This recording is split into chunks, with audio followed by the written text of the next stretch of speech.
नमस्ते। अब समय आएको छ युवाले नेतृत्व गर्ने, अब समय आएको छ युवाले परिवर्तन गर्ने, अब समय आएको छ युवाले नै नयाँ समाज निर्माण गर्ने। अबको समय भनेको हामी युवाहरूले परम्परागत राजनीतिक शैलीको अभ्यास गर्ने होइन। यो समय युवाहरूले नयाँ राजनीतिक शैलीको अभ्यास गर्ने हो है। यो समय युवाहरूले नयाँ ढङ्ग नयाँ शैलीले राजनीति अभ्यास गर्ने हो। त्यो प्रमाणित गर्ने एक मात्र माध्यम भनेको चाहिँ के हो भने हामीले जति पनि समाजमा रहेको तह तबका वर्ग समुदायसँग हातेमालो गर्न सक्नु पर्यो। युवाहरूले जनभावना अनुसारको काम गर्न सक्नु पर्यो, समाजको आवश्यकता अनुसारको काम गर्न सक्नु पर्यो। त्यो नै त्यो युवाहरूलाई प्रमाणित गर्ने एउटा माध्यम हुन्छ होइन। अनि त्यसको साथसाथै युवाहरूले पारदर्शिता, जिम्मेवारी र परिणाममुखी कामहरू पनि गर्न सक्नुपर्छ। युवाहरू अबको समय अरूलाई गाली गरेर, अरूलाई दोष दिएर, अरूको आश गरेर बसेर समय खेर फ्यालेर हुँदैन। अबको समय भनेको चाहिँ युवाहरूले मबाट सुरु गर्ने, हामीबाट सुरु गर्ने, म नै गर्छु भनेर अघि बढ्नुपर्छ। त्यसले मात्र समाज चाहिँ एउटा रूपान्तरण हुन्छ क्या, समाजमा अलिकति परिवर्तन हुन्छ। हामी युवाहरूले चाहिँ अब पुरानो राजनीति ढाँचाबाट, पुरानो राजनीति शैलीबाट समाज रूपान्तरण हुन सकेको होइन कि त्यो नभएको होइन। हामीले नयाँ शैली अभ्यास गरेकै कारण समाज रूपान्तरण हुन्छ, भएको छ भन्ने चाहिँ सन्देश दिन सक्नुपर्छ क्या, त्यसको अभ्यास गर्नुपर्छ। यस्तै कामहरूले नै हामी युवाहरूको क्षमता विकास गर्छ, क्षमता प्रमाणित गर्छ र हामी युवाहरूलाई चाहिँ परिपक्व भएको एउटा नतिजा दिन्छ क्या। हामी युवाहरूमा अलिकति परिपक्वतापन भन्ने त्यो देखिन्छ। हामीले सबैसँग सहकार्य हातेमालो गर्न सकियो भने चाहिँ हामीलाई चाहिँ युवाहरू अब चाहिँ परिपक्व भएछन्, अब युवाहरू समाजको लागि चाहिँ सोच्ने भएछन् भन्ने एउटा सन्देश पनि जान्छ है।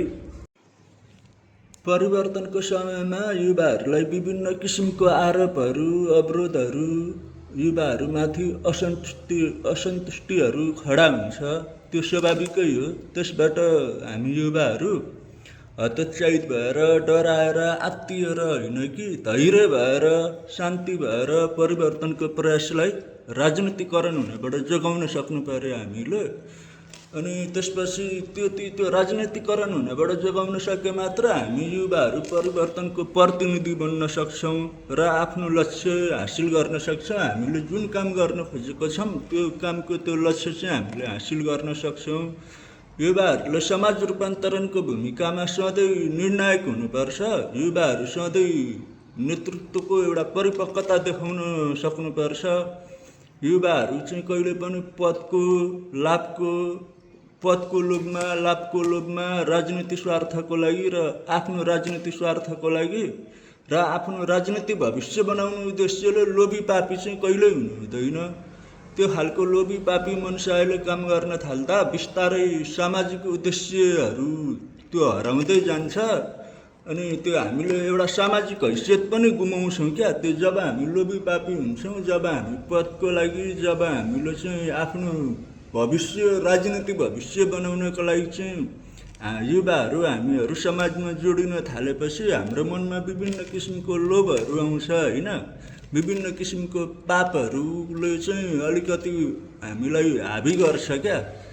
हामी आज गरेको काम चाहिँ भोलि चाहिँ यो कामले चाहिँ म भोलि मेरो एउटा राजनीतिक उचाइ बनाउँछु भनेर चाहिँ लाग्यो भने चाहिँ त्यो हामी कहिले सफल हुँदैनौँ। हामीले के सोच राख्नु पर्यो भने हामी समाजकै लागि गर्ने हो, हामी समाजमै एउटा सकारात्मक परिवर्तन ल्याउनको लागि गर्ने हो भनेर एउटा राजनीतिक स्वार्थको लागि चाहिँ हामीले काम गर्नु हुँदैन। त्यो मनुष्यले काम गर्यो भने हामीले सामाजिक हैसियत गुमाइन्छ। त्यो विगतमा त्यसको उदाहरणहरू पनि धेरै छन्। आफ्नो स्वार्थको लागि काम गर्दाखेरि, आफ्नो राजनीतिक हैसियत बनाउनको लागि काम गर्दाखेरि चाहिँ भनौँ न अहिलेकै चुनावमै देखियो नि त, युवाहरू भन्नेहरू मै हुँ भन्ने युवाहरू पनि पछारिए होइन। उनीहरूले आफ्नो एउटा राजनीतिक हैसियत बनाउन खोज्यो, आफ्नो राजनीतिक आफ्नो दुनो सोच्याउन खोज्यो नि त। त्यो गर्दाखेरि अब उनीहरू यो समाजमा सिर उठाउन नसक्ने गरी पतन भयो क्या। हामी युवाहरू चाहिँ त्यस्तो हुनु भएन। त्यो नहुँदाखेरि चाहिँ हामीले निस्वार्थ भावनाले काम गर्दाखेरि चाहिँ त्यो दिगो हुन्छ, त्यो अगाडिसम्म जान्छ होइन। मेरो भनाइ चाहिँ त्यो हो। अनि फेर युवाहरूले चाहिँ म भन्ने भावना राख्नु भएन। मेन कुरो म मेरो लागि भन्ने भावना राख्यो भने चाहिँ हामी युवाहरू कहिले अघि बढ्न सक्दैनौँ। हामीले चाहिँ हाम्रो लागि भन्ने भावना राख्नु पर्यो, समाजको लागि भन्ने भावना राख्नु पर्यो। त्यो हुँदाखेरि चाहिँ जहिले पनि हामी भन्ने भावना विकास भएपछि मात्र युवाहरूबाट परिवर्तन सम्भव छ क्या। अनि मात्र युवाहरूले चाहिँ एउटा परिवर्तन गर्न सक्छ हामी भनेर हातेमालो सबैसँग गर्न थालेपछि अनि बल्ल त्यो हामीले चाहेको परिवर्तनको चाहिँ एउटा हामीले रूप लिन सक्छौँ, हामीले त्यो गर्न सक्छौँ। परिवर्तनको यात्रामा नवयुवाहरूको अन्तिम परीक्षा यही हो क्या, बुझ्नु भएन। परिवर्तन गर्ने यो यात्रा जुन यो अब हामी परिवर्तन गर्छौँ भनेर लागेछौँ नि, यसको तपाईँको अन्तिम रूप अन्तिम नतिजा यही हो। हाम्रो सुरुवाती पनि त्यहीबाट सुरु हुन्छ र हाम्रो अन्त्य पनि त्यहीबाट हुन्छ क्या। जब हामी भन्ने भावनाले लाग्यौँ भने हाम्रो सुरुवात पनि राम्रो हुन्छ र त्यसले पछि अन्त्य पनि राम्रै खालको अन्त्य हुन्छ। अब म भन्ने भावना लिएर मेरो मलाई भन्ने भावना लिएर हामी अगाडि बढौँ भने चाहिँ त्यसको सुरुवाती पनि खत्तमै हुन्छ, अन्त्य भनेको त अब यस्तो पतन हुन्छ कि तपाईँले भोलिको दिनमा यो समाजमा तपाईँ उठ्नै सक्नुहुन्न, हामी युवाहरू उठ्नै सक्दैनौँ क्या। त्यसैले परिवर्तनको यो समयमा नवयुवाहरू चाहिँ पुरानो पुस्ताले गरेको गल्ती दोहोऱ्याउने होइन क्या। पुरानो पुस्ताले जुन गल्तीबाट उनीहरू बिग्रियो, उनीहरूले पुरानो पुस्ताले जुन गल्ती गरे, जसरी उनीहरू पतन भयो नि, हामीले उनीहरूको गल्तीबाट सिक्ने हो क्या। अब हामीसँग समय छैन नि त, हामी युवाहरूसँग हामीले त जति सक्दो चाँडो त्यो काम गरेर देखाउनु पर्ने छ। त्यसको कारणले चाहिँ हामीले पुरानोको गल्तीबाट चाहिँ सिकेर पाठ सिकेर चाहिँ त्यसलाई सच्याउँदै लिएर जाने हो क्या। अब हामीले त्यही पुरानै गल्ती गरायौँ, पुरानै गल्ती दोहोऱ्याउने त हामीलाई अब छुट छैन यो समयमा। त्यही भएर चाहिँ युवाहरू भनेको कसैको राजनीति भर्याङ मान्नु हुँदैन। हामी कसैको लागि आज हामीले गरेको कामले चाहिँ हामी कसैको पछि लाएर गएर उनीहरूको राजनीति भर्याङ मान्ने काम पहिलाको जस्तै कोही नेताको भर्याङ मान्ने, कोही नेतालाई माथि लगिदिने, कोही नेताको स्वार्थमा हामी प्रयोग भयौँ भने त त्यो हाम्रो अब कामै छैन।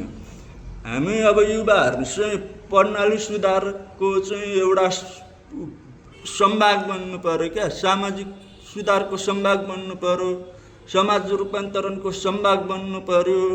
हामी युवाहरू चाहिँ यही परिवर्तनको, सामाजिक सुधारको, सामाजिक रूपान्तरणको चाहिँ मुख्य क्रान्तिकारी योद्धा बन्नु पर्यो क्या। हामी चाहिँ त्यसको क्रान्तिकारी योद्धा भएर, समाज रूपान्तरणको क्रान्तिकारी योद्धा भएर लाग्नु पर्यो क्या। हामी समाजको लागि लाग्ने हो क्या। अबको दिन भनेको चाहिँ समाजको लागि लागेर समाजको लागि गर्ने हो क्या। त्यो मेरो चाहिँ भनाइ त्यो हो। मेरो सबै युवा साथीभाइहरूलाई चाहिँ मेरो यही अपिल छ।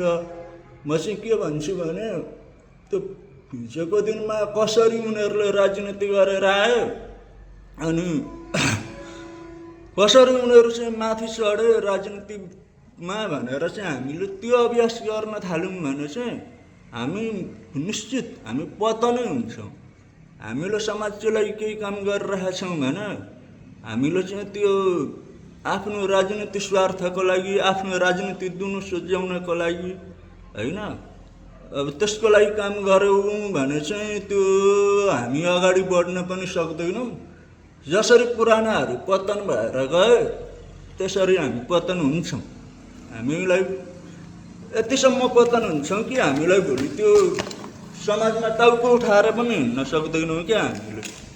त्यही भएर हामी युवाहरू चाहिँ समाज सुधारको, प्रणाली सुधारको, प्रणाली रूपान्तरणको, समाज रूपान्तरणको चाहिँ एउटा क्रान्तिकारी योद्धा भएर चाहिँ हामी लड्नुपर्छ क्या। त्यो गरियो भने मात्र अब परिवर्तन सम्भव छ। नभए त त्यो जति कराए पनि, जति उफ्रे पनि त्यो पहिलाको जस्तै हो।